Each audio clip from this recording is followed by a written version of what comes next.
Oh, that is funny. Kick off the show with a little racism. Hey, well, you think so? You know what I mean? Hey, but hey, hey, before we get started, I got to ask you a question. What's Speaking happening? of racism, Okay. I got to for those. Well, first, Camp's going to give you the whole thing, and I'm going to give you the whole thing of Barber Digital and everything. So I'm just going to get my whole Barbershop Digital stuff out the way because it's a good segue. So make sure you listen to us on the Barbershop Digital, home of First Black Champ. Cam's going to give you the rest. The reason why is because if you listen to Barbershop Digital, you might, and you listen to this podcast, you might be a fan of Summer Sessions, right? Mm-hmm. Right, Summer Sessions, me, Merk, Pav, Scott,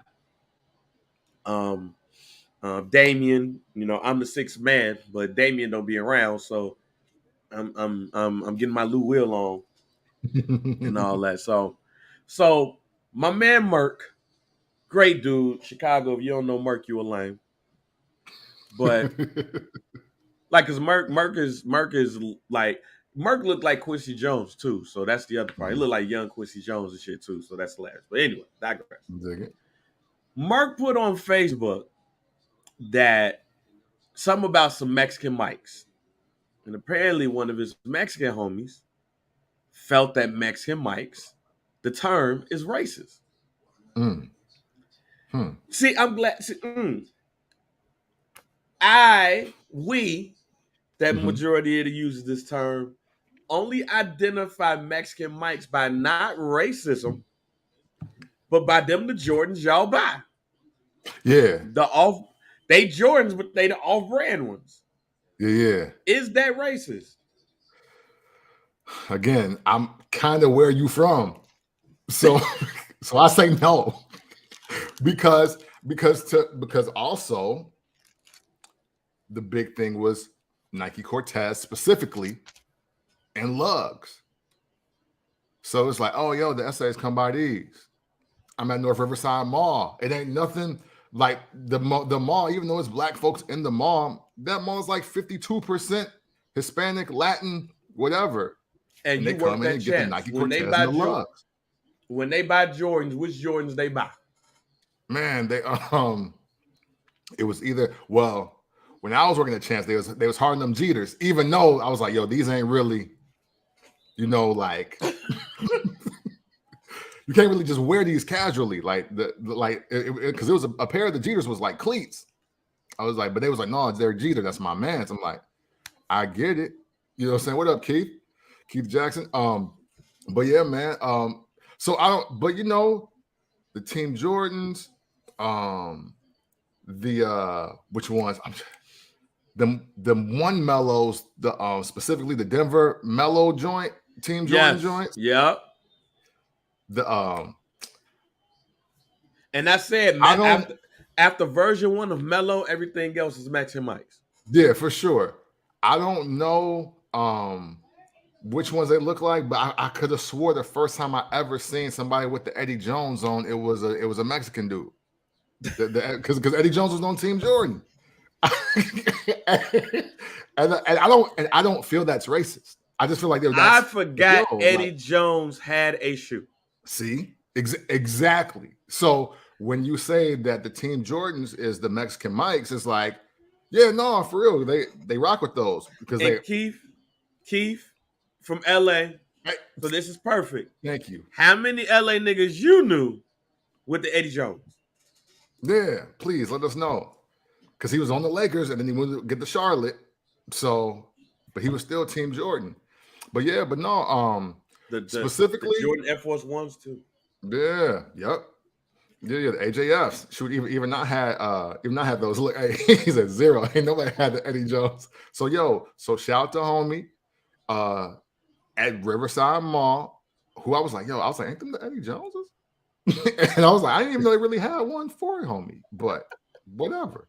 But yeah, because it was all Cortez, specifically the white with the red check, the black with the red. I mean, the black with the white check, or the white with the black. You know what I'm saying?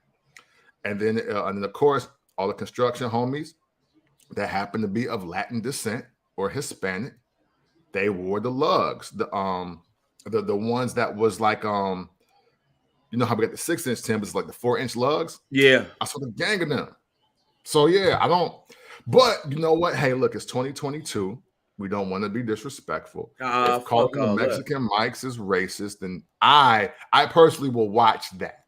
I will watch that. Man, fuck that, cause Namor was killing us in Mexican mics, fam, on Black Panther. Killing my ass, Joe, with nothing but the finest and wings on his foot, aka Mexican mics, man. Go ahead, kick us off, G. Yeah, man. Wakanda forever, man. Make sure y'all check that out. That was somewhat of an ad, but you should pay us. All right. But hey, man, listen, happy Sunday, happy day to you whenever you decide to watch this. We hope your day is met well with positivity and encouragement and motivation for whatever you're about to do after you check out a conversation about wrestling like nobody else in the world. All right. So let's get right into the first Black Champ podcast. And I am still your podcast Intercontinental Champion, Camp from the Port. And I'm JR Bang. Make sure you rate, like, subscribe, download, wherever you get your favorite podcast. We already told you is the Barbershop Digital, home of First Black Champ. Make sure you go ahead and get that merch. Excuse me as well. Click the link in the bio and all of that. And speaking of Mexicans, we'll be bogus to not mention Eddie Guerrero today. I think today is the anniversary of him winning his first World Heavyweight Championship. So shouts out to Eddie Guerrero, man. And again, shouts out to Namor. Because I ain't gonna tell y'all the movie. We ain't gonna tell y'all the movie. But when he started flying, he had the wings on his feet. First, because of Barbershop Digital, the first thought I thought about, because of Summer Sessions, the first thought I thought about was he killing all of these black folks with Mexican mics on. Just a flapping and everything. You know what I'm saying? Shouts out to Eddie Guerrero too. At the same time, man, go Mexicans and blacks go see Black Panther. Like Keith is from LA, so he can understand it. We from Chicago, so we definitely understand how we can't go into certain Mexican neighborhoods, at night, if at all. You know what I'm saying? Real intentions possible. Yeah, so go watch Black Panther, Wakanda Forever. And change your life around, Mexicans, because y'all could come over there. How Mexicans can come into black neighborhoods, but we can't come into their neighborhoods without any issues, right? Y'all. Well, I mean, that's part of the systemic layer of white supremacy that exists. You know what I'm saying? Like it's not really on them, but unfortunately, when you enter America, the first person you're going to meet is a white person. And most likely, the white person is going to tell you, hey, those niggers, no. Like, no mas. Like, whatever. Like, they don't know English. I mean, they don't know Spanish well at all. So they just spitting all kinds of dumb shit to them. And they're like, oh, wait. Oh, wow. I was told not to trust these black people if I want to make it in America. And that further causes the divide. You know what I'm saying? So, yeah, Two Cold Scorpio was doing tours in Mexico, killing, man. That's true. That's killing, man. Hey, man, let's go ahead and get this show kicked off. We're going to talk about war games today. It's impossible for me to watch every war games this week. But with that being said, war games, I have a very interesting thought on war games, which we'll get to later. Also, Jonathan Hood asked me to bring up something specific. So at the end of the show, we're going to quick hit it. Okay. And there's a new NWA World Champ because the old one was like, fuck this shit, I'm out. So we're gonna get into that. Yeah, it's a new. Yeah, I don't know if you're gonna like this new champ either. And then we definitely gonna get into the cash in that wasn't and what's next for Austin Theory. But first, we got to start with black champions. Should be black champions. Will beat your ass, black champions. All of that shit. Yeah, because man, oh man, it's Bobby bitch. Bobby Lashley went on a killing spree. Hey, Bobby bitch. Yeah, let's go. Hey. I know the rest of the words, but this is I somewhat of a family show. So. Yeah, I feel you. I don't. I just know it was Bobby bitch. But man, Bobby Lashley came out there. Bitch, just shorty bitch. Yeah, you know what I'm saying? We go crazy. He beat the shit out of everybody. Yeah. And when you think about it, he beat the shit out of all races. All Oh right. yeah. Yeah, nobody was exempt. Nobody was exempt from Bobby Lashley's wrath, fam. The throwing of Ali was hilarious and probably wrestling meme of the year. Yeah, man. So you got that. You have Austin Theory getting his ass whooped. You got Seth Rollins, who is Kobe Lopez. Everybody got their ass whooped, G. Yeah. Um, and it seemed like this was the official double turn Mm-hmm. between Seth and Bobby because the crowd was cheering for Seth. Yeah. They were happy for Seth and Bobby Lashley, of course. Like, fam, y'all cheered when I lost, and y'all know I lost on bullshit. Well, all right, it's up. Right. Then, For in the sure. words of Kanye West, it's up. Then. Right. So with that being said, man, what are your thoughts on this version of Bobby Lashley? Mm-hmm. Because this version of Bobby Lashley is extra aggressive. Yeah. Yeah. Hey, listen, I love this, especially since he does not have a title. See, this is the Bobby Lashley that you need to be without the title. And I think we're finally getting into a nice groove where, like, obviously, Bobby Lashley is always going to be dangerous, right? However, with the belt, he can kind of chill. And he can be like, yeah, you know what? I'm at the top of the mountain. It is what it is. And fuck with me if you want, but it ain't going to go so well for you. However, without the belt, Bobby is like, oh, so y'all think I'm pussy? Oh, watch this. I'm whooping everybody ass until I get back to the top. It's a great story within a story, I believe, for him to tell. It's a and for him to have a different gear like that, it's almost like it's a undiscovered or underrated, I guess. I hate saying underrated. Let's not do underrated. It's a unexpected character layer that I think only helps him, because even to your point, Bang, with everybody in there booing, like, damn, like, they're not messing with me. And he was like, no, sing the song now. Sing it. Yeah, no, I just whoop dude. Like, let's do like that. And then even then, but there was still some people that were still like, yo, Bobby Lashley. like people wanted to do it. Like, I seen he stop playing to the crowd with the dum, dum, dum, dum, dum, dum. I seen he stopped doing that. That was interesting. I noticed that when he first came down. And it was all business, hurt business, if you will. And that is, I think that's dope. And I don't want to talk too far ahead, but even just the early implications of what we saw on Raw, I was excited and impressed by it. No man with no facial hair should be that angry. Let me just say this right now. They should not be that angry, fam. This man is angry. He's giving all the angry black man vibes. He's giving all of the you people vibes. And you know what? I'm for it. This shit right here. Yeah. Like when he threw Ali.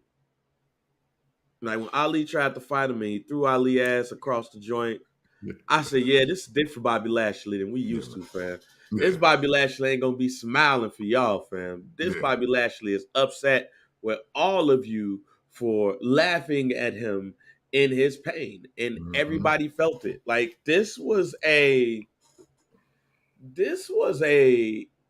Bobby Lashley that Raw or SmackDown has never really seen, because when he was in the Hurt Business, he wasn't this aggressive. When he beat The Miz, he wasn't this aggressive.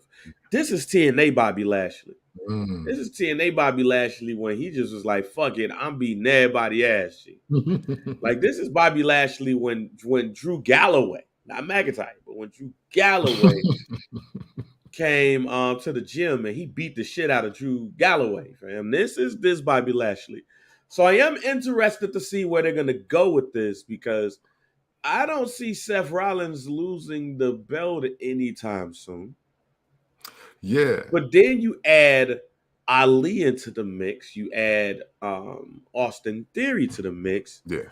Like you do have the potential of a very good fatal four-way for the title. So First, I want to laugh and just salute Keith. He was saying Bobby told Ali, "Fuck you and your hair braider." Yeah, because That's that hey, Ali because got the tightest braids in wrestling right now, and I yeah, mean hey, tight. Like that shit Ali cold. looks like they cold, but he also looked like he cried before Raw because they turned their braids It's so like, tight. yo, but it's going to look good on TV though. So yeah, man. Wow, repurposing the US title. Who saw this coming? Who saw this coming? You Um, did, and and you know, repurposing it in a big way. Um, man, I don't want to talk too far ahead because honestly, on what you just said, I have nothing on that. I have everything on everything after that. so Um, so so so my question to you becomes: mhm, I mean, Bobby Lashley has said that he wants to see a return of the Hurt Business. yeah. Do we see the return? Here's the question that I ask. I asked a better question. Mhm. Is a return of the Hurt Business needed with this Bobby Lashley? Well, see, no, unless they're all agreeing to be his lackeys, but even he don't need them. See, the trick bag you get yourself into is that the lesser Bobby Lashley beat up the entire Hurt Business last year and earlier this year on the comeback. Like, oh no, you back? Nah, nah, no, you're not. Yeah. No, you're not. so, uh, so now this Bobby Lashley, like, what do you? That's almost shit. Well, Krang had Shredder. I don't know. I'm trying to think, but like right now, that seems dangerous, but yet you kind of bury everybody around you at the same time because he's like Bobby Lashley is so unique because he's not 6'8", but he's also not 7 feet. He's not 300 pounds, but he could definitely slam a 300-pound man, if not more. He's already beat up an entire roster and an entire faction by himself. And that was before MVP had the cane. That was after he had the cane. He beat Omos twice, but I mean, obviously, that's kind of the thing that people do in the WWE now. I don't understand that. Also beat the shit out of Braun Strowman. So why do you give him people unless they were able to take it to a notch further than he could? And that ain't possible. No disrespect to anybody that's thinking they could. All right, I'm probably gonna sound very disrespectful in what I'm about to say then. Okay. But I'm gonna say he don't need them niggas. Simple as that. He don't need them niggas. Like this Bobby Lashley, Yeah. this one, the one who basically beat everybody ass. Yeah. And I mean, other than Seth Rollins getting his lick back, Seth Rollins got his ass booked. Let's look in succession here, Okay. ladies and gentlemen. Bobby Lashley beat the shit out of Brock Lesnar, then turned around and beat the shit out of Ali, Seth Rollins, Austin Theory, with no help. Within 72 hours. Within 72 hours, he beat up 4 men, 2 of which are former world champions, multiple world champions, and he whooped their ass. Why does he need Shelton Benjamin? And why does he need Cedric Alexander? Yeah, and why does he need MVP? Yeah. For help? I beat 2 world champions. Yeah. Ass. Like it wasn't like we tussled and I got the last slam. Mm-hmm. He beat the shit out of 2 men who fought each other at WrestleMania. Mm-hmm. At that. Yeah. Nah, I hate to say it, ladies and gentlemen. I hate to bust our bubble because I'm busting mine too. But this Bobby Lashley, the one we saw on Monday, the one who looks like going forward is on a ass beating spree. He don't need no help. Yeah. I mean, hey, all things considered, AJ Styles need to Hurt Business more than Bobby Lashley, and we wouldn't have liked that. Bingo. So if there was like one wrestler, it's difficult. If there was one wrestler on the roster who's on the upper card or a high mid card that don't need nobody is Bobby Lashley. Hate to bust everybody's bubble. Yeah. I don't need hurt business with this dude right here. What I need is a good version of the hurt business to whoop his ass, and then he say, you know what, I need some help. Yeah. Like, the OC needs to get together with one more person and just beat his ass for 2 weeks. Yeah. Then it's like, all right, I need some help. Shelton, Cedric, Omos, come on. Yeah. But when you beating everybody ass, when you leave, when Raw goes off and it's carnage, when the word carnage is used in describing what you have done, when the announcer table is down, somebody tried to cash in and got their ass whooped, and it's the quiet announcing. And here's what I mean by quiet announcing. Quiet announcing is not saying shit at all in a moment where you are shocked. Yeah. It's like you're talking without talking. Yeah. This, again, I still don't like what Kevin Patrick. He smiles when he talks. There's nothing where I'm like, all right, you know, if Michael Cole was on Monday Night Raw, Yeah, man. when this shit happened, oh, it would have been elevated past 20 because he would have called Bobby Lashley everything short of black bastard. Bastard to beat everybody. Think about if Jim Ross was announcing Bobby Lashley beating everybody's ass. We be talking about this more often. God, matter of fact, we be scared. But no, they chose to shut up. And in shutting up, it was the best thing to do because it's like, damn, he really whooping their ass, man. What the fuck? Like, Is he all right, man? Like, I'm a little worried.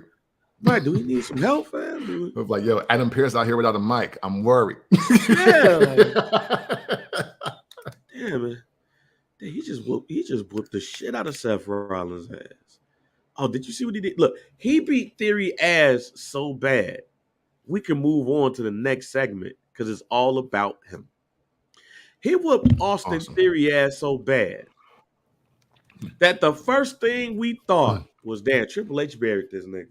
It's a wrap for Austin Theory. Austin Theory, who was the Money in the Bank winner with Vince McMahon. Yeah, man. During the Vince McMahon era, Austin Theory was the man, homie. Yeah. Triple H is either saying we're going to do something different or I don't believe in you. I don't believe in you the way that everybody else believes in you. So here's my question. I'm going to go back some years ago when Triple H and Shawn Michaels, DX, was in a feud with Vince McMahon and I think the Big Show and Spirit Squad. There was an episode on Raw where they beat up all of the members of the Spirit Squad and they put them in a bin which read to OVW. Yeah. Essentially burying the group, and we did not see the group ever again as a collective. We did see two members of the group on Raw, and one of which is a former multiple world champion. Yeah. So shout out to Kenny Dykstra, though. Yeah. So I'm glad that we're here. We're here. Because something's going on with Austin Theory. Yeah. But because of what happened to him, we now have to ask the question. Is he headed to the Dolph Ziggler trajectory? Or is he on the way to the Kenny Dykstra trajectory? Man, that is a great question. And honestly, I'm going to give him till Survivor Series. Okay. Because I'm still thinking Dolph Ziggler-esque, even though. I think, hey, man, listen. First black champ told you first. I noticed when A-Town, I was like, that can't be good. Yeah, Like that's nobody's cheering. too hard of a boo. Yeah, like nobody's cheering when he has this briefcase. Like that's not good. And it was almost like it was literally teetering on the fact like, are they booing because he's heel or they booing because they don't fuck with homie? Like you really don't know sometimes, but the louder and louder it got. Shoot, hey, listen, Bang and I, First Black Champ Podcast on location, SummerSlam 2022, Nissan Stadium, Nashville, Tennessee. We heard it in real time for life, but it was commentary. It was commentary. Oh, fuck. Austin fucking Theory. Yeah. Like, it was like, oh my God, I hope the fuck he doesn't fucking cash in. This is bullshit. And he was just running down to the ring. He hadn't made it. He didn't, the briefcase wasn't at the ref or nothing. People were upset. Let me rephrase it because Bang knows the demo. And I'm going to have him tell you the demo after I tell you what happened. Bang, the demo is 18 to 34, white male. Were absolutely pissed when he came out there with that briefcase. And I was like, dang, that's not good. Like, because Baron Corbin got booed, but not like this. Yeah, it didn't feel like that though. So, but I'm still saying that there is potential for him to be in the Dolph Ziggler category because when they tried to do the program, excuse me, they tried to do a program with him and 5-0 Goes Wrestling, it was a standstill. It was like,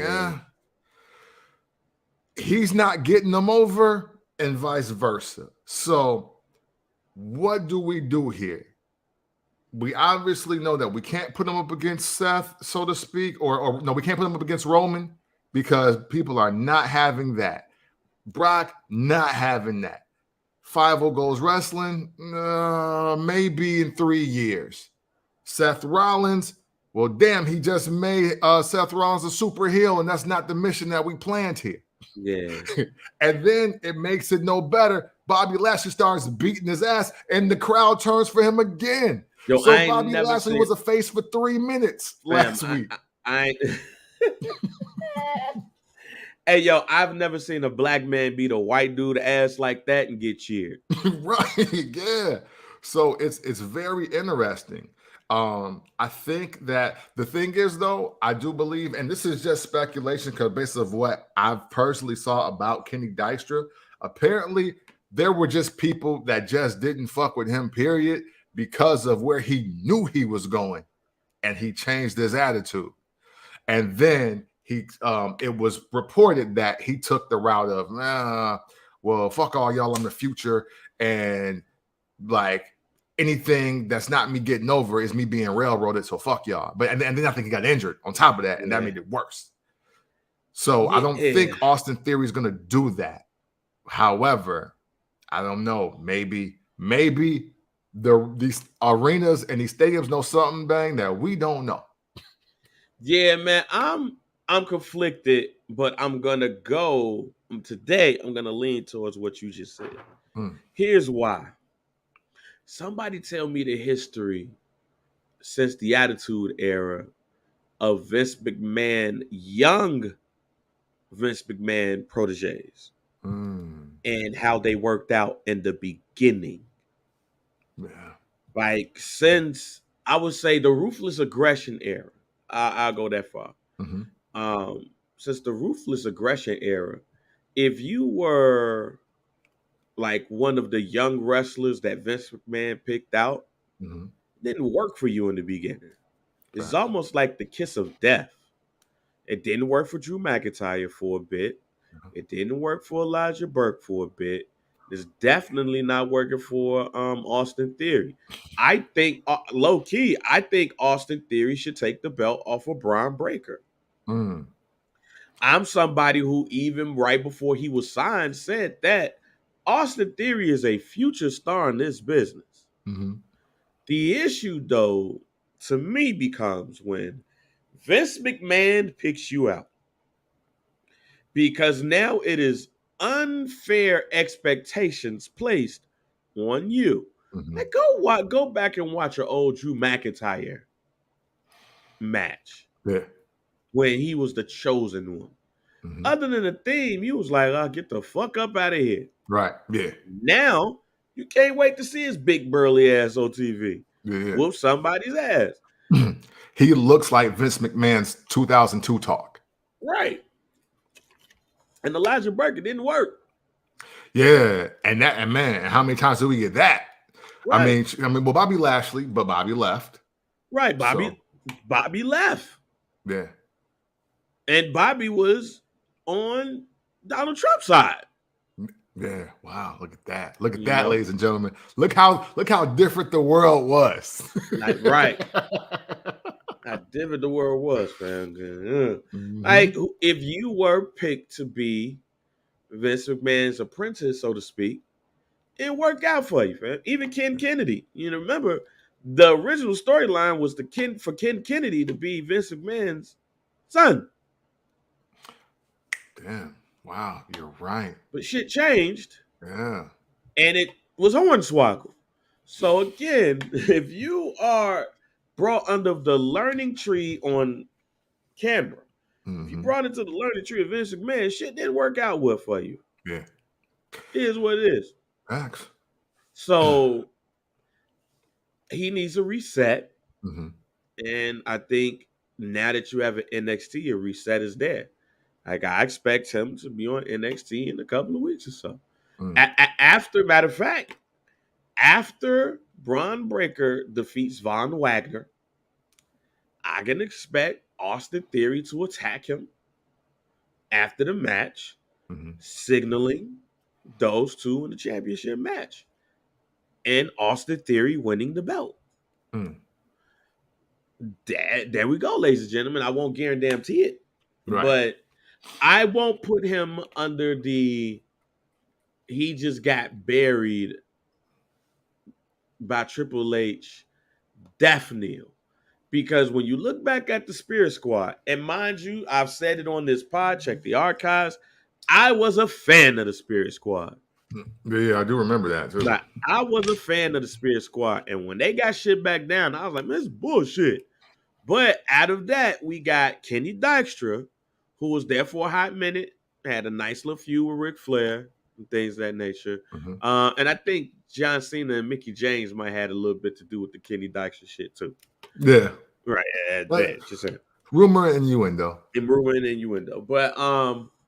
But when you look at Dolph Ziggler, you know what I'm saying? Dolph Ziggler went from being a caddy to a Mexican dude who wanted to be white. Yeah. Goddamn, Vince. Then he went to Spirit Squad, Nikki, Right. and then he went from that to being Dolph Ziggler backstage. Like, hey, hi, I'm Dolph Ziggler. I want to say something, and I honestly don't care if y'all take it wrong, because God knows my heart. The only positive thing that came from the untimely passing of Eddie Guerrero was also the death of Kerwin White. Oh yeah, because Chavo was like, "Nah, I'm Mexican, fam, and we not doing this no more." Yeah. And Dolph Ziggler got a whole restart on top of the restart because of it. Yeah. That wouldn't have worked out as well if he would have stayed Kerwin White. Yeah. That would have he wouldn't have been able to go back to El Paso at all.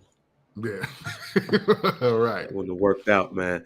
But no, I think he has a chance. I think he has a chance to remake himself, not necessarily remake the character, but and Keith, yes, you're right. God knows my heart is black people playing devil's advocate, or I'm about to fuck up. I'm just giving you a warning. My mom, I love my mom to death, but my mom said, God knows my heart, and then proceeded to sing at my great uncle's funeral. It was the worst singing of all time. But God knew my mom's heart. But you She gotta back meant her up. well. She meant well. But as soon as she got on the mic, it was like, God knows my heart. Me and my father was like, oh, shit. Oh, no. What the Oh, fuck about to no. happen? And then she started singing Vashawn Mitchell, Nobody's Greater. And I said, oh, Oh, that's my joint, too. yeah, it wouldn't have been your joint that day. Yeah. You would have been like, all right, Miss Davis, come on. Come on, Jack. Now, I'm not going to let you do that. You know what I'm saying? I don't know what your son going to do, but I'm not going to let you do that. So it remains to be seen. It remains to be seen what's going to happen with all of that, but it's interesting. With that being said, let's move over to real quick SmackDown before we, segue in this, and it's really revolving around the bloodline. No Sammy, doesn't need him. One of the greatest tag team matches that I've ever seen as far as emotion happened when the Usos versus the New Day wrestled. This basically to see who's the greatest tag team of all time. You called. This is another joint that you called.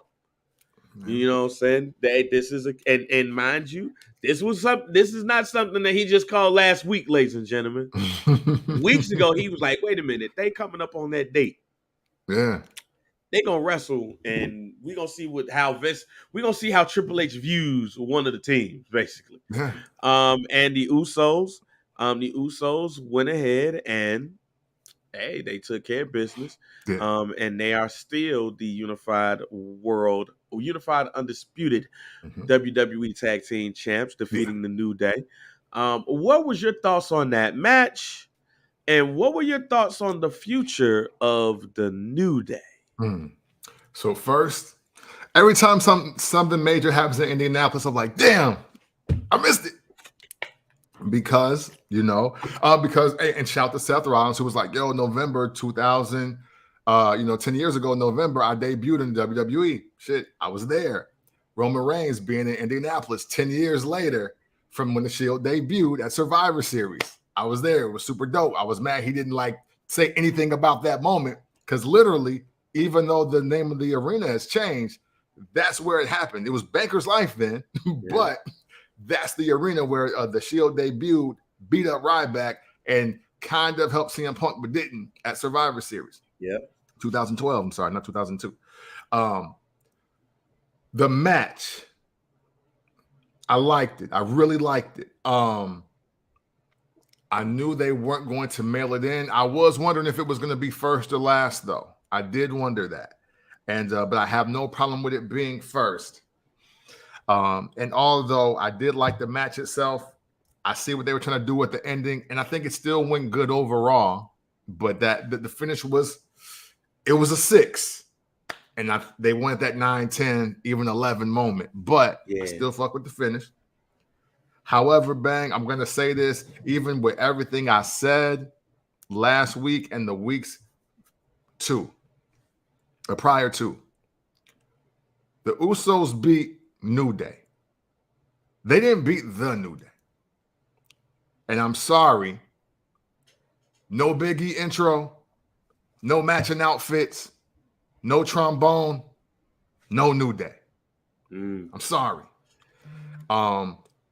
But I accept this because to me, I do believe with everything that does exist, I think Xavier Woods is the engine for the New Day, as well as the gas. I think, and over time, I think we've just proven how entertaining that he is. That, man, he's really the guy that makes the New Day. But we can't disregard that Big E standing next to Xavier Woods did nothing but help him out in so many different ways. Yeah. This is, and I didn't know how to articulate it at the time.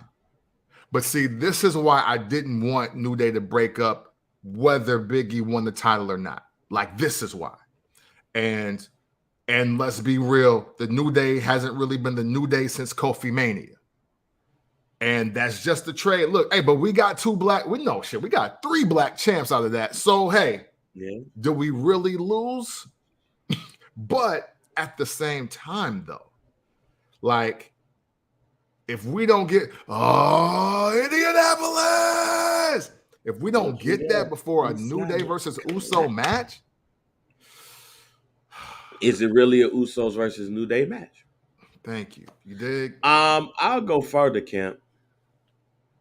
I think this was whether it's the New Day, a New Day, the New Day, the group formerly known as New Day, NDKOTP, whatever it is. This that Friday signaled the end of the New Day as we know it. Yeah. It felt like the end to me. Yeah. It felt like this shit's over. And it felt like, and you know, promos are promos, a little bit of realness is in promos and all of that. And I do like their promos back and forth last week. Yeah. Basically, between privilege versus working hard. Yeah, between the Usos versus the New Day. And how the New Day had to get it out the mud. Mm-hmm. And the only reason why you got it out the mud is because you were Samoan and WWE expected you to be in the mud. Yeah. You had to prove yourself, but we had to fight to prove ourselves. Right, yeah. That being said, man, it felt like the New Day's promos were, this is all we got left. Yeah. And if you take this, we done. Yeah, so at the end of the match, to me, I'm not saying this for anybody else, but to me, that SmackDown match signaled the end of the New Day as we know it. Yeah. What else can you do? Yeah. As a tag team. Right. And that is, and again, that's why I just always circle back to it.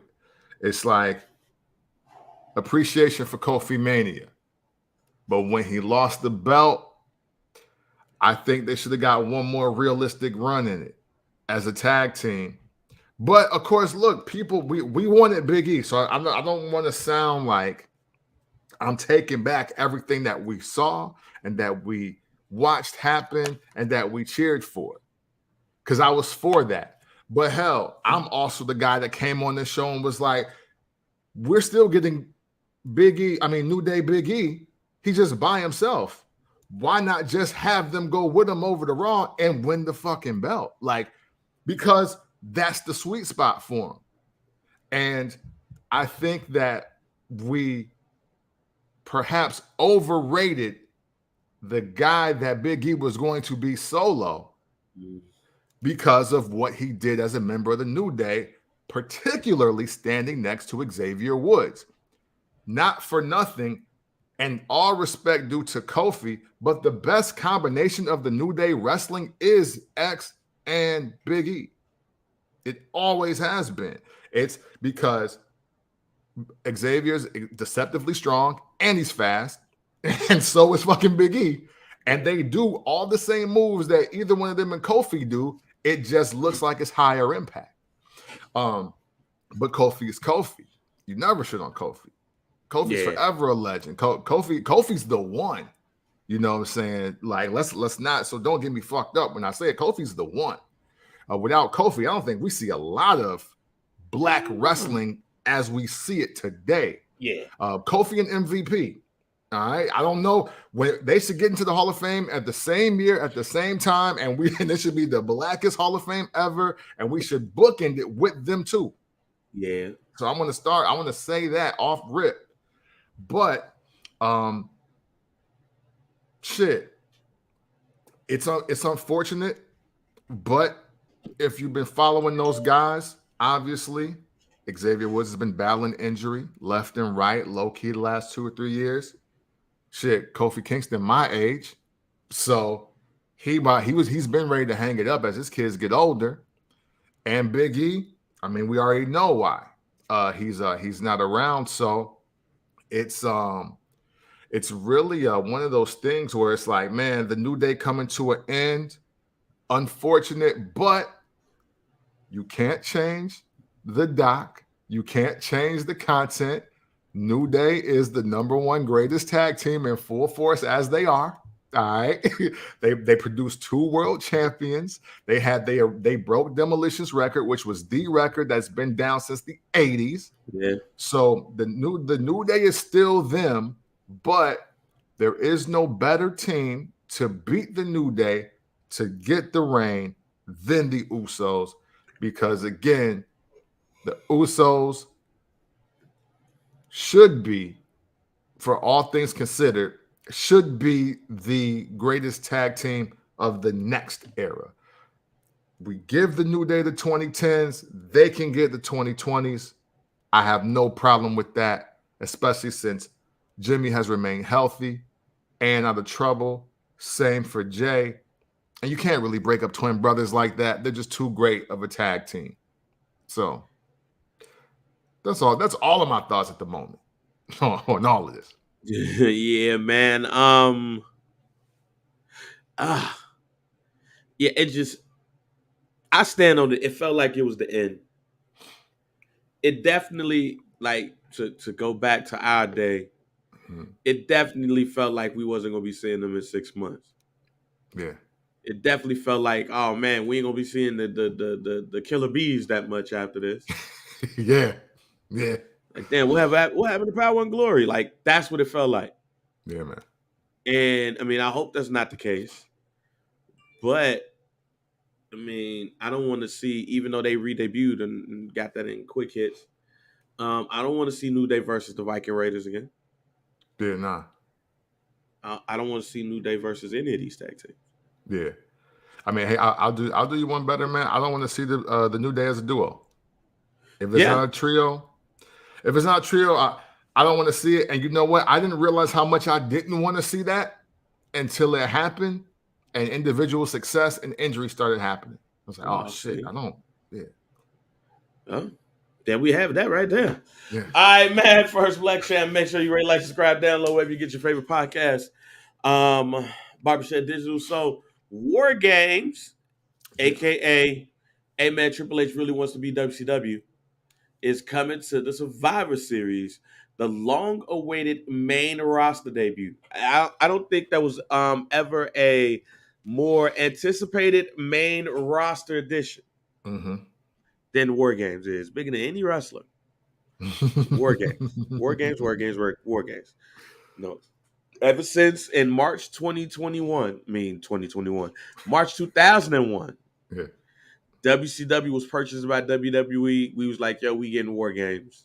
Yeah. We didn't realize it took us almost 20 years. But it took us 20 this years. This was like, fuck War Games. The brand split is what's popping. Yeah, fuck that WCW shit, nigga. Hell in the Cell. That's what we doing. So I have not done a real nigga oral history in years. Yeah. So I said, hey, you know what? We're going to do one for War Games. Because War Games just so happens to be low-key my favorite specialty match of all time. Okay. All right. Let's talk about it. I am a fan of 2 rings with a cage, 10 foot, with a roof, not open. And the match don't start till everybody get in the ring and you've been beating everybody's ass. I am a fan of, you know what I'm saying, the 2-on-1s, the 3-on-2s, the 4-on-3s, all of those. Like the hot tag, so to speak, which is that last person being able to come up in there and being a house of fire. I'm hitting y'all up with all of the wrestling cliches today, baby. And y'all all up with them today, you know what I'm saying? But you have that. So just to give y'all a brief history on War Games, Dusty Rhodes created War Games. He said he was inspired by Mad Max Beyond Thunderdome. It was originally used as a specialty match for the 4 Horsemen. The first joint, War Games, and what's crazy is it was a whole bunch of house shows. Yeah. That this pay-per-view or this match was on. So I'm low-key kind of disappointed about the route that they went for this. But the first match took place in the Omni in Atlanta, Georgia, during the Great American Bash tour. Yeah. let me get that straight, ladies and gentlemen. It was a Great American Bash tour, but now it is a palace, basically, so to speak, or whatever you want. All right, but the first one, but I mean, it is definitely the NXT's great pay per view. But but it was known as War Games: The Match Beyond. That's another thing too. Yeah. War Games is the beginning of the match.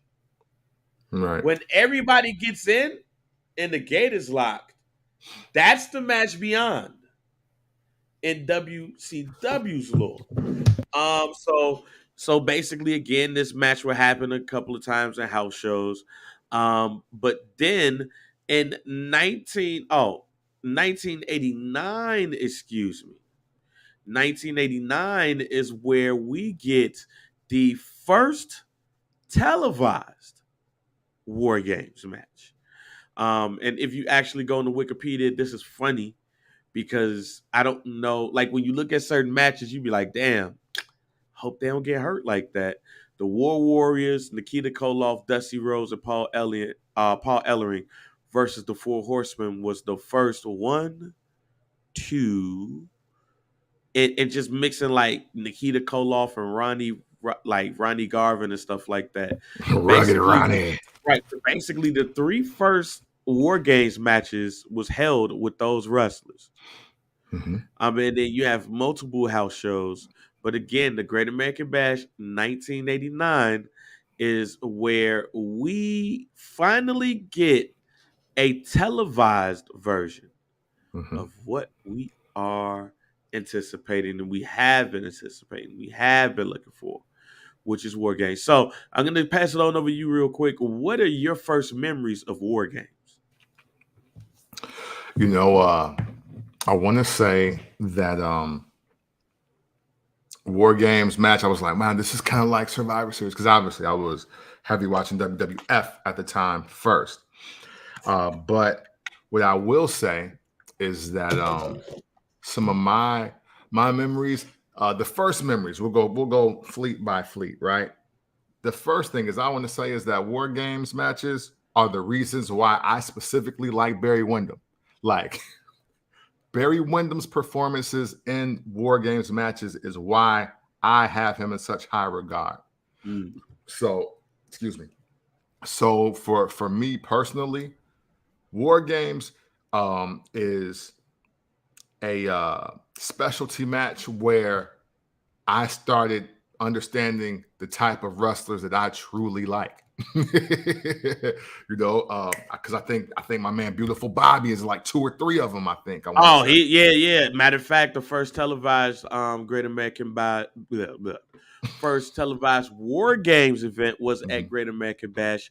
It was the Road Warriors, Midnight Express, and Dr. Death Steve Williams versus the Freebirds, which was all 3: Jimmy Garvin, Michael Hayes, and Terry Gordy, and the Samoan SWAT team. So pause.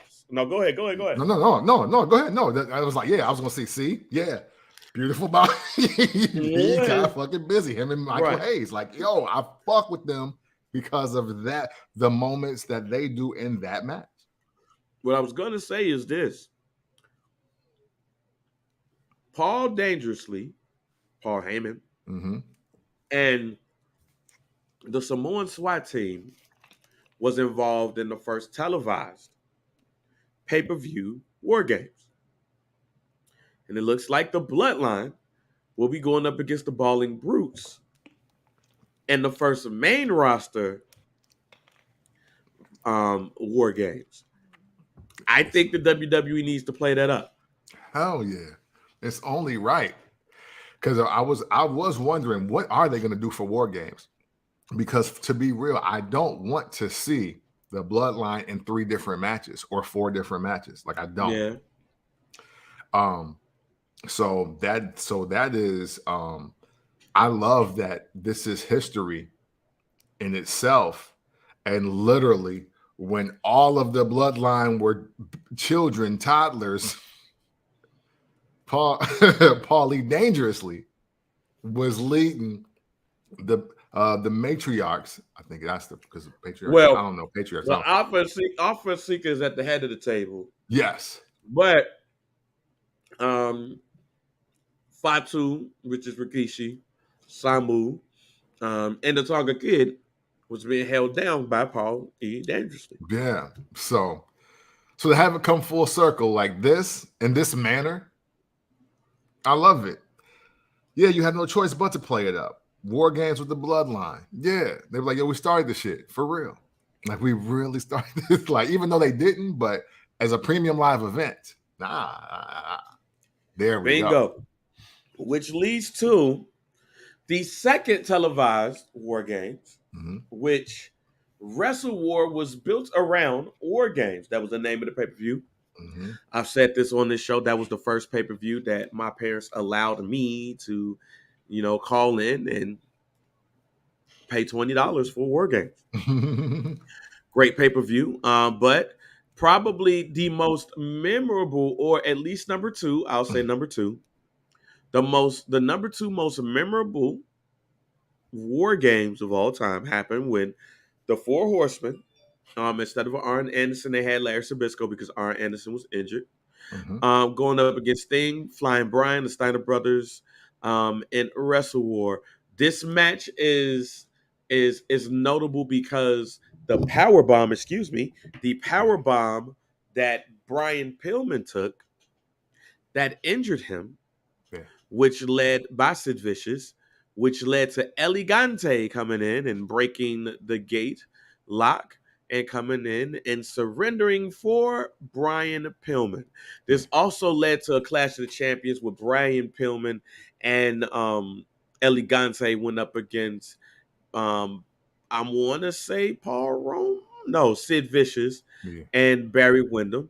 Or Arn Anderson and Barry Windham, one of the two. But either way it go, the loser left town and Flying Brian lost, and that's when Flying Brian became the yellow dog for a little bit. Yep. Your thoughts on that Wrestle War before we move on, or War Games? This match will always be the reason why I started watching WCW weekly. And consistently weekly. Like, I now tuned into it like I tuned into All American Wrestling on Monday nights. I'm sorry. Yeah. This match is one of the few pay-per-view matches that I honestly just remember just off top. It's one of them that I go into randomly now that the network has. Well, after the network got everything, this was one of the first joints I watched. I bought every single wrestling action figure WCW had that was in this match. So I literally had Sting, both of the Steiners, and Flying Brian. After I saw this match, I bought all of them and I put them in my WWF ring and played with them. I was like, well, nobody can beat this team if Brian Pillman is okay. So this match is man, it's kind of important as far as like my wrestling knowledge starts. Again, Barry Windham. Yeah. like again, this is, hey, for real, I can't tell y'all how much, even though we obviously it's First Black Champ podcast, and again, Ron Simmons being one of my first early memories is watching WCW and helping me watch consistently. I don't get to that without this match and the guys in this match. The majority of the guys in this match, they keep me watching because I was like, how do you even get to this?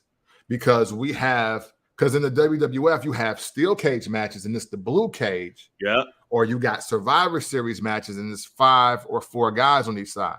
I was like, they've combined all of that, but it looked like the gate out at the East Side Projects. How the fuck did we get here? It definitely did look like a project fight. Moving on, they did house shows. And what's crazy is imagine going to a house show and this War Games house show. Hey, yeah, see? Like that, and they did one in Chicago too, didn't they? Yes, they did. So yeah, that blew my fucking mind. Yes, they did at the at the US UIC Pavilion. You know, the NWA WCW home. So yes, you're exactly right. Like this match was held at house shows when you wouldn't expect a match that's supposed to be so brutal being held at house shows. The next year after that is Sting, Nikita Koloff, Dustin Rhodes, Ricky the Dragon Steamboat, and your man Barry Windham versus the Dangerous Alliance. Yeah. I think the Dangerous Alliance is one of the most underrated factions of all time. But Arn Anderson, Bobby Eaton, Steve Austin, stunning Steve Austin, Larry Sabisco, and Rick Rude. And I believe Larry Sabisco submitted here, which was like the start of the ending of Dangerous Alliance. Mm-hmm. But I want to get to the next year, though. Fall Brawl. Mm-hmm. Because this coincides with one of the funniest moments in wrestling history. So we went from Wrestle War to now Fall Brawl, Mm-hmm. the play off of Super Brawl earlier in the year, in the spring, which now has taken over as being the home of War Games. And this War Games is, again, surrounded by hilarity. Because this is Sting, Davey Boy Smith, Dustin Rhodes, and the Shockmaster versus Sid Vicious, Vader, Harlem Heat, when they were going by Kane and Cole. Yeah. Real quick on this match, Bang, I have absolutely zero to offer to it because I can't even lie. The build-up for this was so janky to me that I didn't even watch this shit. I'm glad that you said that. Now, I'm glad that you said that because now, let me first say this. Mm-hmm. I watched this here, but I didn't watch it in a way that you would normally watch a pay-per-view. So don't laugh at me. Okay.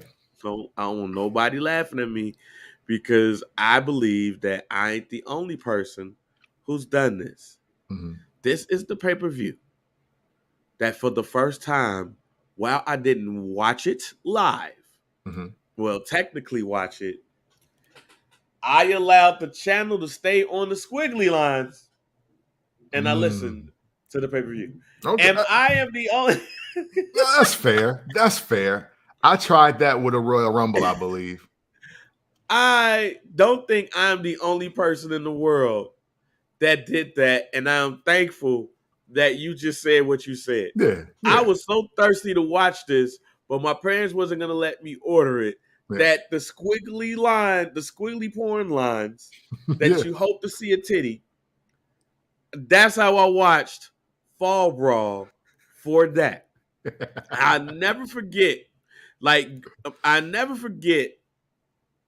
that watching or trying to listen to Ric Flair versus Ravishing Rick Rude for the WCW International Championship. I'll never forget that because I at least saw enough of Ravishing Rick Rude hitting Ric Flair with brass knuckles, knocking him out and pinning. And I was like, damn, is this Ravishing Rick Rude first world championship? It is. It is. Look, see Ross with you. Yeah, hey, listen, man. Hey, I mean, we know the default was porn. We get that. Lines, yes. But the squiggly lines for pay-per-views. Look, man, if you really grew up in the 80s, early 90s, and you ain't have cable, that was the fix. If your cousin wasn't getting it, if your cousin wasn't like mine that was giving cable boxes to the family, you gotta watch, you know what I'm saying, lines, or something like that for a nice little run, you checked out the pay-per-views any way you could. It's something that comes with being made in the 1980s, man. I can't say, you know what I mean? Ingenuity, that's what they call it, ingenuity. You dig? Yes, I watched the squiggly lines, and matter of fact, I am almost ready to ask, what was your favorite squiggly lines match? Because if you did it once, you've done it more than once, ladies and gentlemen. Yeah, Especially when man. they was allowing the audio to go out and not necessarily the video. Yes. And man, you got me thinking, man. You got me Ah, thinking. very You, underrated time in the 80s and 90s, ladies and gentlemen, when yeah, when the channel didn't go out, but the squiggly lines was going on and you could hear the audio. yeah. I want to, hey, yo, I want to say that this is just off top. This is just me thinking. It might be Jake Roberts, Sting, spin the wheel, make the deal, Halloween Havoc. It might be that one. Because obviously, I mean, we've talked about it ad nauseum here on our show, but we're big Jake Roberts fans. Yes, we are. So when Jake went to WCW, I was like, oh, he about to definitely win the title. And then when they had him against Sting, I was like, oh shit, he wrestling Sting. I gotta watch this. My mom was like, I ain't buying that shit. Alan Ben got fired. I'm like, oh shit. Like, what's I'm like, how am I gonna watch this? Squiggly lines. Yeah. She was, and so yeah, I want to say that Halloween Havoc, that is why when we talk Halloween Havoc, I always lean on that one because in real time, I didn't see it. I had to listen to it. I had to hear it. Yep. And then I eventually watched it. Man.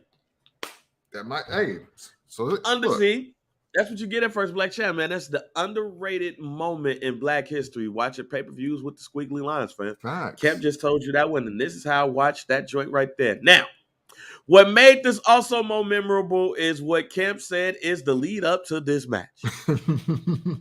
Because this is also the in-ring again. This is the in-ring debut of Shockmaster, who I think a week or two prior debuted and was supposed to have a mask over his head. But he bust the wall down. And was the Rick? I forgot what Ric Flair called this. It was a Clash of the Champions.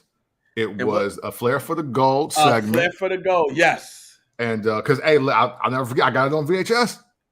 I had it on VHS, and I was like, yo, I was like, that's Tugboat.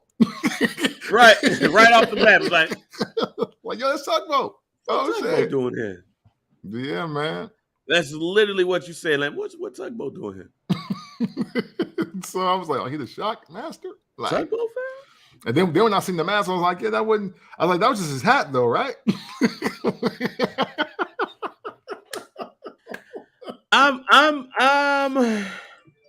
What's funny to me is the mask in general. Yeah. Like we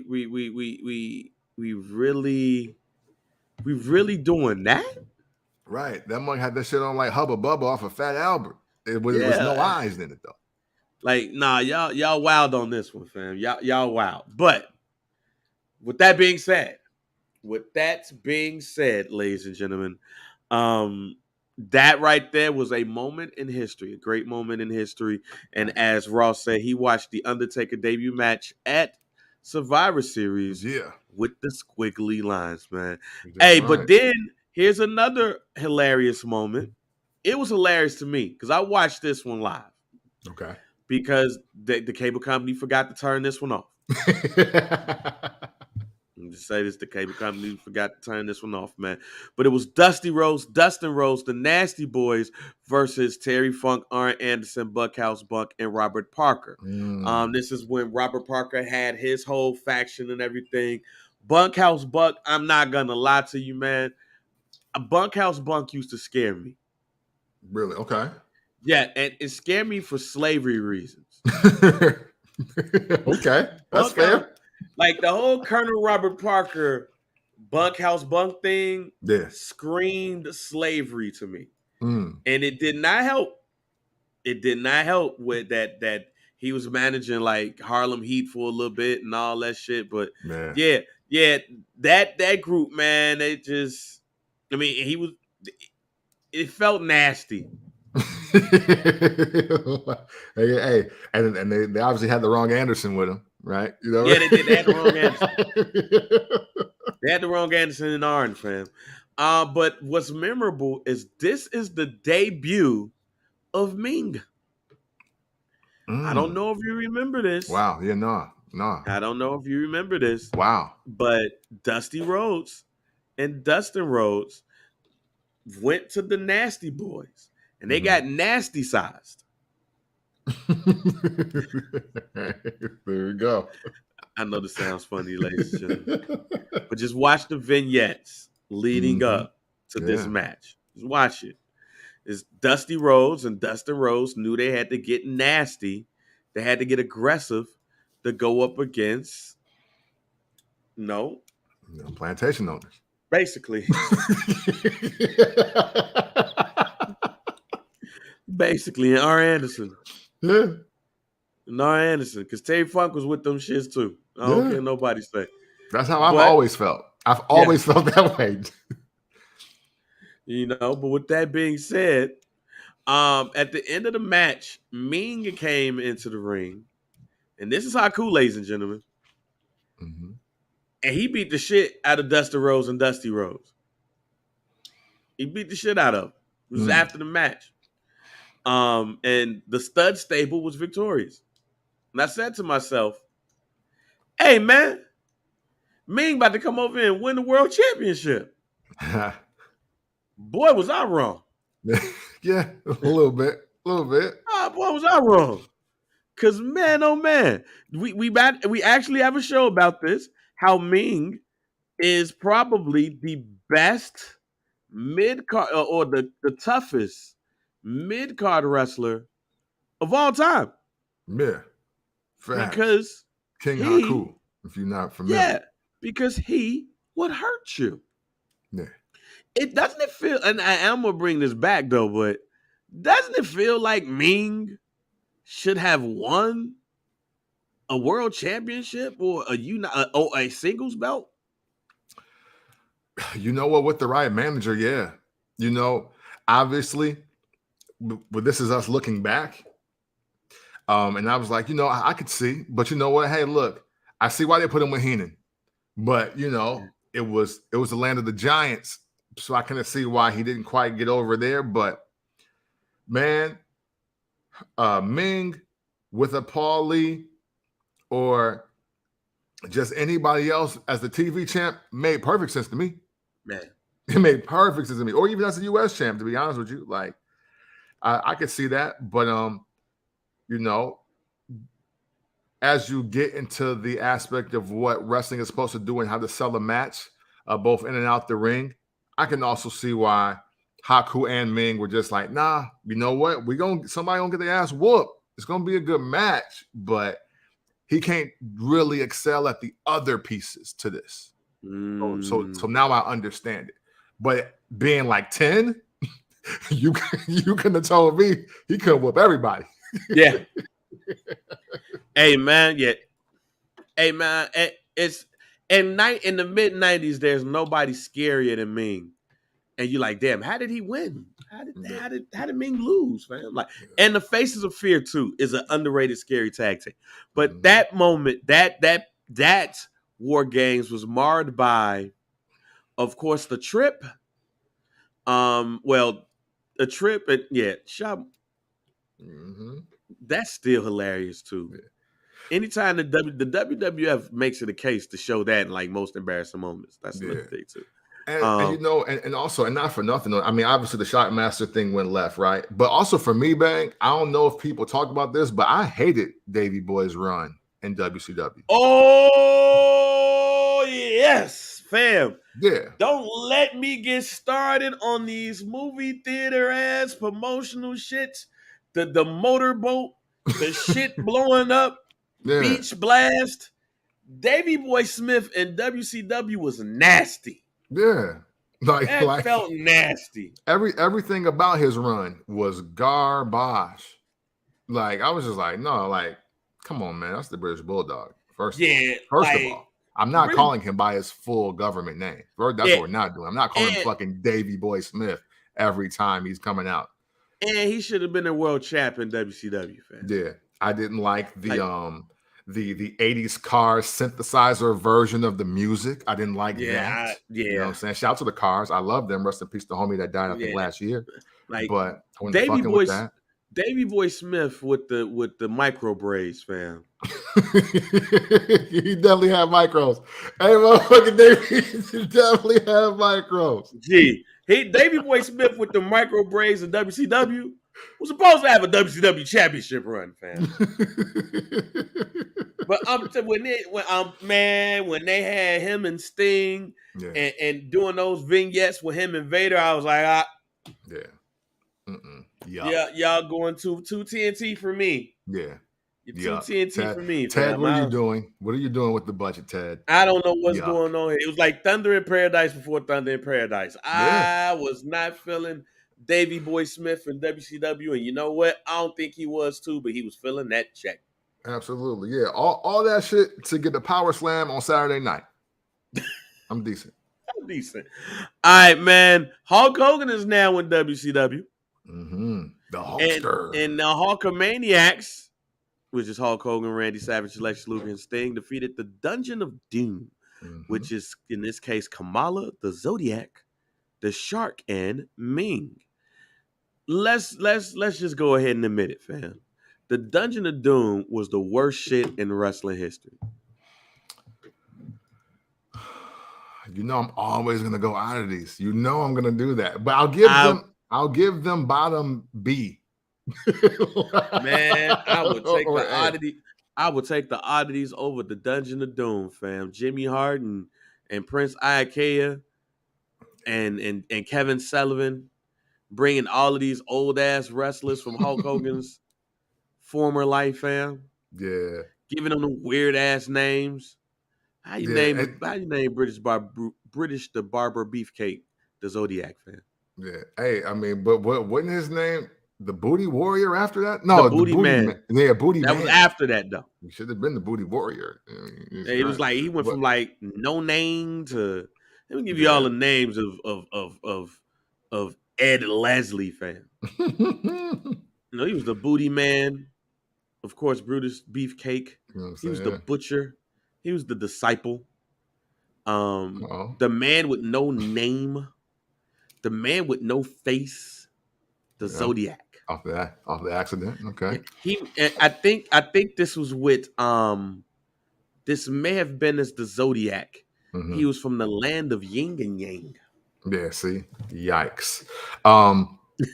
This is another one.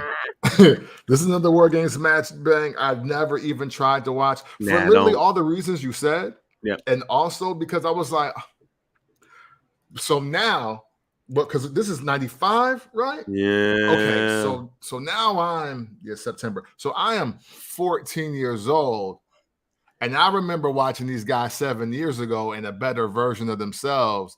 So I don't fuck with this at all. At all.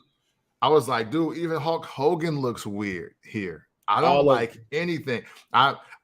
This 1995 is almost the year I stopped watching WCW because this shit happened. Because the Dungeon of Doom is the worst. So you know what? I'm officially going to concede today. Hey. Because if nothing else, the Oddities gave us a decent song by ICP for the video game.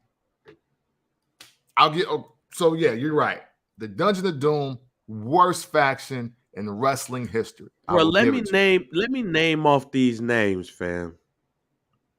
Name off these names of the members of the Dungeon of Doom. The Master, which is Prince Iaukea. Mm-hmm.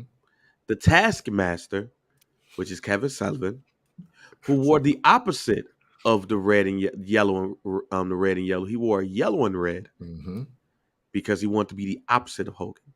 Kamala. I don't know why the fuck you put Lex Luger in this shit, but he was there. The Yeti. Yeah. Wait. Hold on. Whoa. The Yeti. Yes, you're right. But I want you to really hone in on Lex Luger real quick, because not only did he keep his real name, they gave him like a Party City fin or spike or tooth to wear as a headband. They did. I forgot all about that shit. Like that was his shit. Like, yo, I'm Lex Luger with the fucking tooth. Yeah. Hey, bro, you got to be weird in this group, fam. So we're gonna give you a tooth and a headband. The Yeti, who was also Reese, in WCW. That was in the Flock, but the Yeti. And the Yeti is famous because he walked out there like a mummy, and him and the Giant decided to hump on Hulk Hogan. Moving right along, Jimmy Hart, the Shark, which is Earthquake. Vader was a member of the Dungeon of Doom, the Zodiac, Ming, the Giant, Hugh Morris. Hugh Morris might be the best known member of the of the Dungeons of Doom. And I mean by that is his name might not have been bigger than a Giant or Kamala, but as far as identifying with the Dungeon of Doom, I don't think it's nobody that identifies more with the Dungeon of Doom than Hugh Morris. The Barbarian. I forgot that Conan was there for like 5 minutes. Oh wow, really? Yeah. Damn, Conan, huh? Some nigga named Max. I forgot that Big Bubba Rogers was a member of the Dungeon of Doom. You know him as Sergeant Buddy Lee Parker, but the oh, man, but the Dungeon of Doom knew him as Braun the Leprechaun. Yo. Damn. Okay. All right. You know what? Because you know what? I didn't realize that all these people counted. I didn't realize they counted. So I was wrong. First Black Champ audience. I was wrong. Oh, I ain't done. They had 7 people. I didn't even realize it was even in them like that. I ain't done. You got the one-man gang that was in the group. Right. Okay. I do remember that. Some big ass nigga named the Ultimate Solution. What? Loch Ness was also Giant Haystacks. Jacqueline was a member of the Dungeon of Doom, fam. She got hired over there for that shit? Man, I don't know. But my favorite one of all time is when in 1996 they decided to bring back Tiny Lister and make him Z Gangster. Yo, see? After Friday, ladies and gentlemen. This is Friday came out in 95. I kid you not. This is why we always tell one side of the Attitude Era.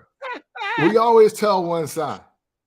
But what y'all don't realize with what Bang is saying, if you were not watching WCW at this time, not only did they put them on every single week, this shit got real airtime. Yes. And it got real matches. Like everybody that he's introduced had like matches. Vignettes and everything, my man. Yeah. Y'all be complaining about shit like Judgment Day. Or y'all or y'all didn't happen to like shit, even the Spirit Squad or shit like that. Nah.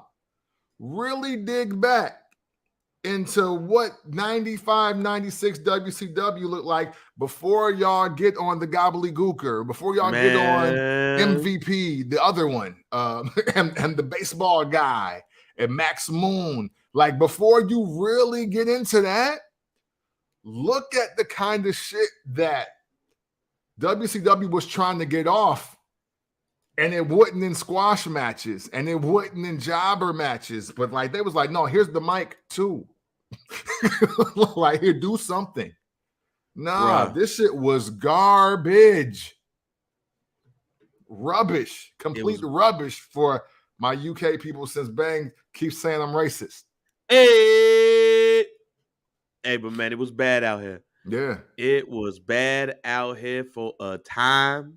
Damn, Conan was in the motherfucker. Yeah, Conan was in the motherfucker, man. That's wild. I must not have watched that month. I must not. Hey, man.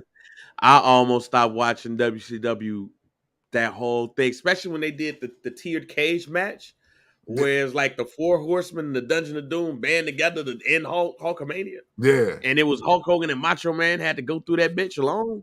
Yeah. And I was just like, come on, man. No, man. Like, how? So y'all, but you know, that's also Rick on Roma and Benoit though, then too, ain't it? Ain't that the 4 horsemen during that period? Nah, I don't think Benoit was there. Because it was 94, 95-ish. Okay. So that may be, I don't know. I have to remember. I think Paul Roma might be up in that joint. But nonetheless, it was bad. Yeah. All right, so man, moving on to the most memorable moment in War Games history. It gets no better than this moment we gonna talk about right here. This was when shit got real. This is when your ass went back to school and was like, what the fuck is up with Sting, fam? Yeah. This is, I don't care who you are. You went back to school the next day and was like, yo, what's up with Sting ass? Mm-hmm. Is he a bad guy or what? Yeah. What's popping? Because the NWO versus the is going up against Sting, Lex Luger, Arn Anderson, and Sting, Lex Luger, Arn Anderson, Ric Flair. Yeah. Everybody paints their face. Everybody is doing the whole. Also, is doing the whole. Hey man, is Sting a member of the NWO? Because the NWO has a fake Sting going around and doing shit. Yeah. Sting is like, yo, that ain't me, fam. What the fuck is you talking about? Yeah. What pissed me off, and I can't be the only one that felt this way in 1996, is how y'all motherfuckers gonna be the person that's questioning Sting and his loyalty. How is Ric Flair talking about it? Ric Flair, Arn Anderson, and Lex Luger, all three men who has turned on Sting more than once in their career, don't question him about his loyalty. Yeah. Hey, I'm so glad you pointed this out.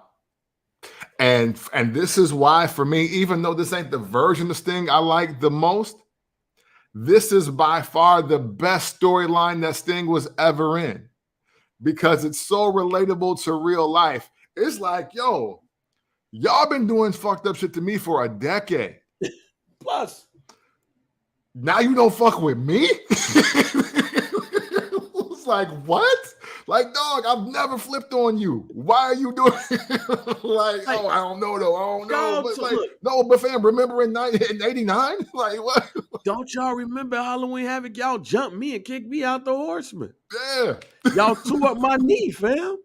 And Lex, you clipped me at Super Brawl. Yeah. I'm about to go wrestle Rick Rude. You ain't had shit to do with the match. Nothing. You just decided to want to clip me, and I got to go to the hospital. I come back and I lose to Rick Rude. Yeah. Y'all question me? He was like, yo, I didn't even lead the company. All y'all did. It was like, you asking me if I'm WCW, I'm the only one that stayed. Bruh, that moment in 1996, I wanted Sting to join the NWO for that reason only. Yeah. How y'all gonna come at me about not being trustworthy? Right. And y'all all jumped me a time or two in your life. Lex, I continue to be your friend. Yeah. But what happened? They realized they fucked up. Lex Luger is looking at the cage after Sting says, "Mount." Yeah. Lex Luger like, "Oh, stop, my bad, fam. My bad." Hulk Hogan like, we got y'all ass. I know we don't fuck with Hulk Hogan right now, but go look at Hulk Hogan's reaction at War Games in 1996 when they realized Sting left. Hogan ass looked like a kid in the candy store. Yeah. We got y'all ass. Time to fuck him up. Because the best climax to the story for y'all that didn't see it in real time or just are unaware of it. Sting get in the match after fake Sting beat everybody ass and was like, "See, I've been official." Right. And he dipped. He was like, "Nah, look, this is how real I am." Like, so now finish the job. Right. Y'all call me disloyal. Right. And like you said, all y'all left. I never left. All of y'all jumped me before. Y'all tore my knee up. All three of y'all tore my knee up, fam. Yeah. Nigga, all y'all tore my knee up, jumped me, left the company, but I'm unloyal. Man, I was so mad at WCW for that storyline, fam. Yeah, hey. Fuck up out of here. Yeah. Hey, and again, I don't like that version of Sting the most, but that is by far for me the number one Sting storyline in WCW or wrestling period, honestly. Hey, Sting was man. never in a better storyline than that one to me. And then his ass went up in the rafters, and we didn't see his ass wrestle for about a year. So moving, so to stop there, because to me that was the zenith of the War Games match. I don't think War Games in WCW was ever the same after that. We did have a War Games where we had the NWO versus Four Horsemen. This is when Kurt Hennig closed the cage on Ric Flair and turned on the Four Horsemen. Yeah. Which was, I mean, that moment in itself was cringeworthy because of the cage. After that, we had Team WCW versus NWO Hollywood versus NWO Wolfpack. So it was like teams in there. Yeah. And then we even had a War Games on Nitro that I forgot that happened. Where it was every man for themselves or some type of shit. No, it was Kevin Nash, Jeff Jarrett, Scott Steiner, and the Harris brothers. That new version of the NWO versus Booker T, Goldberg, Chronix, and Sting. Yeah, no cap. I ain't watched none of that shit. I ain't watched 1 second of that shit. I did not know that existed. I was like, whoa.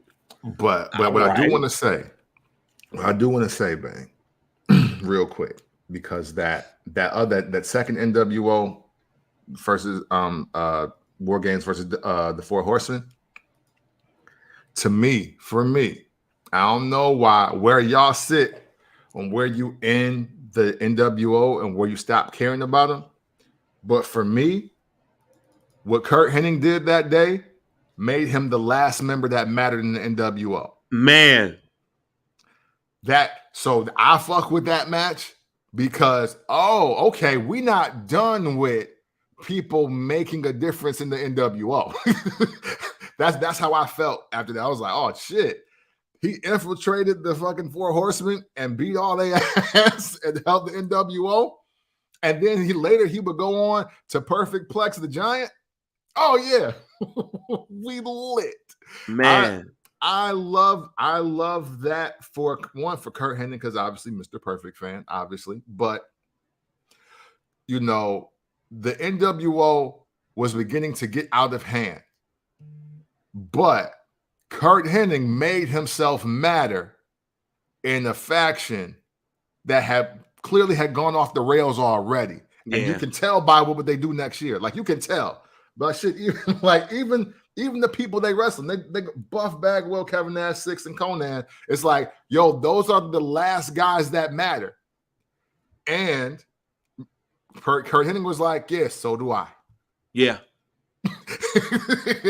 So that's why, for me, ladies and gentlemen, I end the NWO at Kurt Hennig. I don't give a fuck about nobody else that came back after that, because that's a moment that matters in WCW and NWO history. Hey, man, that's a great point. That right there was the last moment where I was like, damn. Mm-hmm. Even for the Four Horsemen. Yeah. I think that effectively killed the Four Horsemen too. Yeah. And I ain't gonna front. Like, I thought Kurt Hennig was on his way to getting the world title shot from somebody. Like, well, not a shot, because he did get a shot. Goldberg. But I'm talking about winning it. You don't do. See, if Kurt Hennig closed the door on Ric Flair's head at the wrong time. Yeah. If this shit was 1990, he'd been a world champion. Yeah, man. 1996, that shit wasn't gonna lead you to nowhere but Goldberg. Yeah. Hey, and not for nothing too, because what year is that? So that's 97. We're also fresh off of Mr. Perfect versus Ric Flair in WWF still at the time, having some fire ass matches, including the career match on Raw, which is still in my top 5 of wrestling matches on Raw, period. So it's like, man, the dynamic of Flair and Hennig is super just unappreciated, I'll say, because we never really book it and bill it because they both usually heels Yeah. at the same time. But for that night, though, Henning gonna be a face. So yeah, that is Hey, talk your shit, fam. yeah. That you 100% right. So my Yeah. question is, I mean, we went through some of the war games, and while it seemed like the war games is one of our favorite matches, it was some misses. Am I wrong in thinking? But here's my thinking of war games, and let me know if I'm wrong.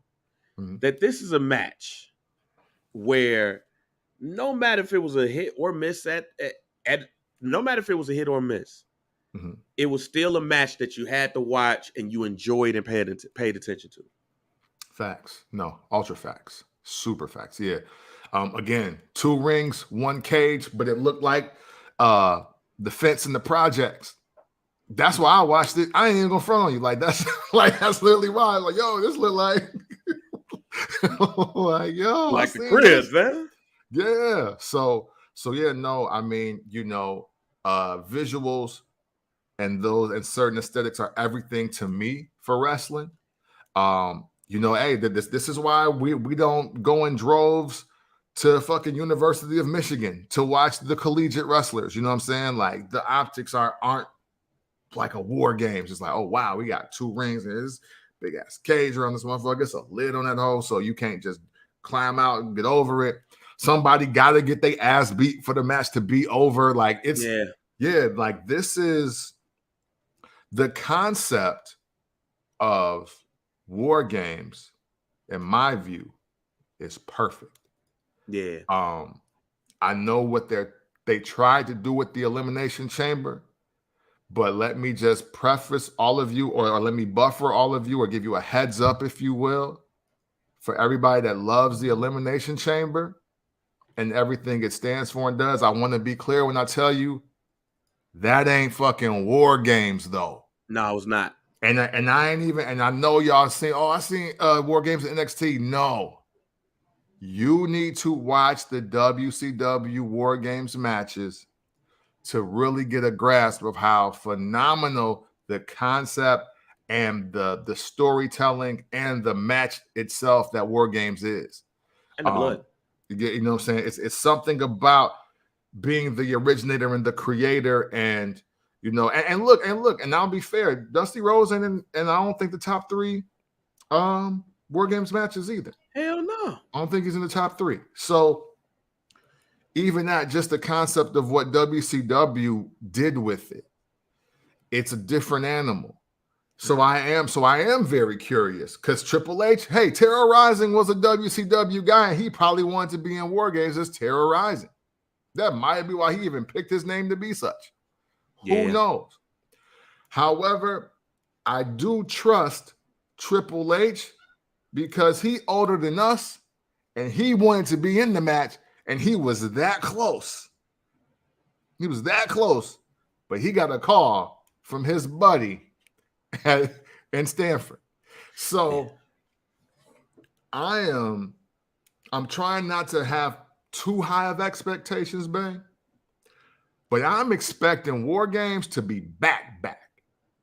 Well, we're going to talk about WWE war games more next week, because and this is something that could be talked about, whereas it was a lot of storyline driven content, while the wrestling might not have necessarily been A1, the stories inside of the match was A1.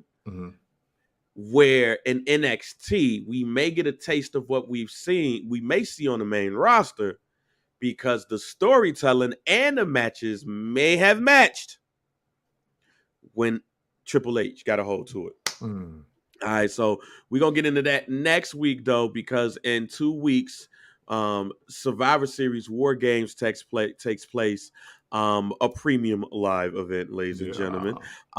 Bianca Belair, Alexa Bliss, Asuka, and 2 women to be named later versus Bayley, Io Sky, Dakota Kai, Nikki Cross, and another woman to be named later. And while it has not been announced yet, it looks like it's the Bloodline versus the Brawling Brutes in this match. And I can already tell you that even though I think the match is going to smack, I'm not necessarily a fan of this particular match Mm. unless one person gets added to it, which may lead to one of my older guarantee predictions. So before we get out of here, Mm. a couple of quick joints. We saw a return of the Viking Raiders. Yeah. I would say Valhalla, whatever, you know what I'm saying. But Sarah Logan is back, Yeah. aka the Boogaloo Baddie. If you guys didn't see it, if you didn't hear it, there's Sarah Logan is alleged to be a part of the Boogaloo, which is a far right militia, and we know what that means. We Yeah. know what that is. That's a little bit scary, Yeah. especially she Yeah. beat up They ain't the ones with the tiki torches, y'all. They ain't the one with tiki torches, and they're the ones who's prepared. Yeah. they're Yeah. the ones who's prepared. With that being said, what are your thoughts on it? It feels like the 15th rendition of the Viking Raiders. Yeah, man. One, What are you're right. your thoughts? What are your thoughts on this version of the Viking Raiders, though? Oh man. So it's interesting. Because the again, just like we were talking about earlier, the return of this Viking Raiders also lets me know that New Day is done. And that's the tag team that's being put in there with Hit Row and Usos and the Cartel, because I don't remember the long ass name, but the Cartel. Legado de Fantasma, who won in And, a nice match against Shinsuke Nakamura, man. yeah, for sure. So, I think The Cartel. yeah, they just the cartel, bro. They look like the motherfucking Mexican cartel. That look like We sell Pablo drugs. and them. We sell drugs to the community, fam. Yeah, like hey, Pablo, his wife, and them. That's what they look like to me. But and I fuck with it. Too. I want to be clear on that. But my thing is the Viking Raiders always get that dominant 90 days. And then it's like, then what? Then all of a sudden they get their ass toe off. And I guess I'm kind of expecting more of the same, but now I guess now it's time to prove how valuable Sarah Logan is to this process, because I think this might keep their run at maybe 6 months or a full year even, depending on how this goes. So I have lowered expectations. Shout to Mad TV. But we'll just see what it does. But obviously, that is the team that is standing in the place of the New Day, which is no longer available.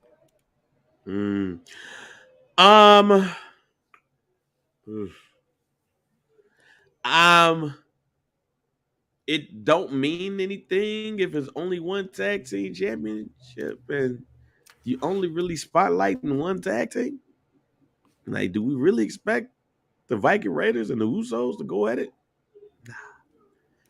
So it really don't matter until they split those tag team titles up. All right, man. The 24/7 championship is, officially retired. Nikki Cross defeated Dana Brooke for the belt, and then she threw it in the garbage, or missed throwing it in the garbage, but it's garbage nonetheless. And now, if you go, if you go on the WWE website in the area of retired belts, well, there you go. It's there. No more 24/7 championship. What is your thoughts on the retiring of the belt and the legacy of the belt? I hadn't seen it in well over 24 or 7. So that's cool. Hey, listen, but no matter what, nothing will distract me from the fact that the first 2 people to hold the title were black men. There you go. And that's all I give a fuck about, ladies and gentlemen. There we go. Shout to Titus O'Neil. Shout to R-Truth. I still say that, man, that belt could have been repackaged Yeah. and used as like the TV championship Mhm. or a mid card belt for the ladies. So I'm disappointed they just didn't repackage it. But other than that, I mean, the legacy is R-Truth having the most title reigns in wrestling history Yeah. Yeah, because that's of true. this That's one true. belt. So that's all that matters here. And we have a new NWA World Heavyweight Champion. Nick Aldis wasn't no longer the champion, but he was supposed to wrestle and was like, "No, fuck this, I'm out." NWA gave in his notice, and my man from the Smashing Pumpkins removed him from everything. So Titus went up against Trevor Murdoch for the NWA champion, and now Tyrus, the right winged commentator slash used to be a dinosaur slash had funkadactyls slash was apparently gave Vince McMahon the idea of the Hall of Pain that went to Mark Henry. He is now your NWA World Heavyweight Champion. What are your thoughts about Tyrus having that belt? Wow, look how far Snoop Dogg's security got. Wow. You know, this is interesting, Bang, for me, because I actually remember when he was making his way back to NWA, like he was like trying to get his career together. And you know what, man? I'm just gonna be positive. I'm happy that a biracial individual has the belt. You know what I mean? I see the NWA title, especially now, NWA Power is different, right? Because it's supposed to be the breeding ground for like the other pro wrestler. You know what I'm saying? So your pro wrestler's favorite pro wrestler. Yeah, you dig? And I haven't been necessarily upset with any move that NWA makes, but for just me personally, this don't move my needle, especially with him beating my guy, my personal guy, Trevor Murdoch. But hey, which I did go back and watch that match. I was glad to see Trevor Murdoch win like that for the belt. I've always believed in you, bro. Thank you for retweeting me and having the conversation that day.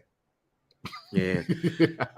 Well, one more to add on to the list because I didn't know that this was happening. But Bobby Fish was on the Floyd Mayweather exhibition match card in Dubai, and he won by second round KO. Oh, so he really don't be hurt. Oh, he ain't hurt. Not doing that. Fuck. Hey man, yeah, this threw me off. You know, he's listed as being on IR. Hey. Hey man, Yeah. I ain't think we was gonna be seeing that. Yeah. Now if Core Combat show up somewhere, now even you know us. You know what's up. But nah, man, as far as that NWA stuff, man, it just signals the end of the company, fam, as we know it. And I'm not saying anything about Tyrus. It's just that, just looking at the social, like the heartbeat of your company is the fans. And I ain't seen nothing positive about that man being a champ. Yeah, see, it's because it's like, what can you say? Yeah. Like, do you really kick off the "You Deserve It" chants for Tyrus? Not at all. Like you know what I'm saying? And it's like, and again, y'all, it's not a disrespectful measure. It's just like, again, this shit is wrestling, but it's also just sports entertainment. It's the story. It's everything. Like, even as who was he? The Funk, the Dactyls? Oh, Flash Funk. Wait, no. I don't even remember the name, and that's part of the problem. What I'm getting at here, though, is the champ is supposed to be the reason why you tune into a program or buy a ticket, if nothing else. I love going back to this Ric Flair interview every time I think. Oh, wait a minute, you talking about Brodus Clay? There we go. Oh, you was looking for his name. Yeah, I ain't give a fuck, but I was like, oh, you talking about Brodus Clay? No, hey, for real, I was like, wait, no, Flashpoint, that's my man Too Cold. But yeah, I just don't. Again, see, these are the kind of situations. These are the exact same decisions that Tony Khan is making with less money, with less money or more money, however you want to flip that. And this is the problem. This screams Hangman Adam Page run to me, but less than. But I'm not mad that he got a world title. You know what I'm saying? Like it's like I ain't mad. I don't even care enough to be mad. Yeah. You know, it's just like, okay, that's what y'all doing over there. That's cool. All right. Where the hoes at? Yeah. Hey, man, speaking of hoes, man, he did get sued for sexual harassment by Britt McHenry. They used to be on ESPN. Now she's on Fox. So. Oh, yeah, that is right. Yeah, mad cases pending. Yeah, but he's also a New York Times bestselling author. So, hey, funnier things have happened. All right, man. So, look, next week we talking about the WWE's version. Plus, we giving our predictions because Survivor Series should be cleared up. And then after that, technically, we are on the road to WrestleMania because the next pay-per-view after that is the Royal Rumble. Yeah. So y'all already know what it is. If y'all been listening to this show for years, y'all know that I be getting my joints out early.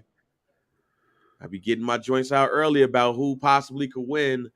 So you'll find out next week, man. But other than that, man, it's been a great show, fam. I love and if I give, like, we haven't given out the homework in a while, so I'll give out our homework. If you have not watched it, ladies and gentlemen, watch Fall Brawl 1996. Watch that whole entire show. Watch how these niggas was questioning Sting ass all fucking day. And how Sting was like, question this, and then walked off on their ass, and then popped up on TV wearing black and white. Yeah. Watch that shit. Shit's hilarious, ladies and gentlemen. Yeah. You really, how Lex Luger and them need to be ashamed of themselves. Yeah, man. Close us out, Kim. For sure. Oh, wait, but you got guaranteed for this week? Yeah, guaranteed tees. No, I actually don't. No, you know what? I do. Okay. I'll go in the AEW lane because I was going to wait till next week to give, because I know you don't watch that shit like that. Yeah. But it's only one match that really matters. So I have a guarantee because it's AEW. My guarantee is that it officially be a double turn, and MJF will not win the AEW championship. You felt that coming too, huh? Jon Moxley and William Regal are going to become heel. And they're not going to give MJF the championship on a pay-per-view. MJF is going to win the belt on TV. That's my guarantee. Oh. I'm not necessarily piggybacking. He's not going to win on the night team, though. Yeah. That's all that matters. And you know what? I totally understand why you're saying that. And I'm keeping it real. I don't think it's going to happen, period. Damn. Because that's the problem. So what if I expect it? Make the story good. That's what this is about. That's the other part of wrestling, ladies and gentlemen. Sometimes, I do know what's about to happen. But make the shit hot, though. It don't have to happen exactly like I said it. Yeah, okay, maybe it is like the book. Oh, if you turn to page 14, you'll get the conclusion. But if you turn to page 26, you might get that's fine. However, the storytelling is what matters. And even though MJF has been super on fire with the promos, that first one with him and Renee was the funniest shit I think I've seen in a minute from anybody, period. But all signs are pointing to like, MJF ain't gonna win this shit, huh? And y'all gonna keep the belt away from dude, huh? So, hey, look, prove us wrong. And I mean prove us wrong by having him win the day he's supposed to fucking win it. There you go. You dig? Since I didn't really have a guarantee because I wanted to talk about Austin Theory, the cash in, and why it was for the US title and why I don't fuck with any of that, and it's the worst cash in ever. Let's go ahead. So when he showed up on NXT and the NXT champ was in the ring, I had no reservations.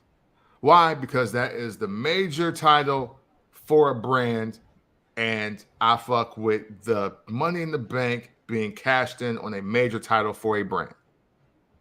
What I do not fuck with is the Raw Heavyweight Championship, which is still at the end of the day the US Championship, being defended in a Money in the Bank cash-in, because shit, y'all could have did that to Otis. Because shit that could happen with Baron Corbin. And my real beef is, why didn't he just lose the cash-in? Like, why not the other turn had been, oh shit, Bobby Lashley in the match. And he win the briefcase and he go to SmackDown, or he goes after Survivor Series and he uses it right, because the only person that looks like he could beat Roman Reigns even on a fluke right now is Bobby fucking Lashley. This, I always wondered what was worse, losing your Money in the Bank in the match, losing it by technicality, but now it's official, it's losing it for the US fucking title. All that said, and it's still not a berry though. It's still not a berry.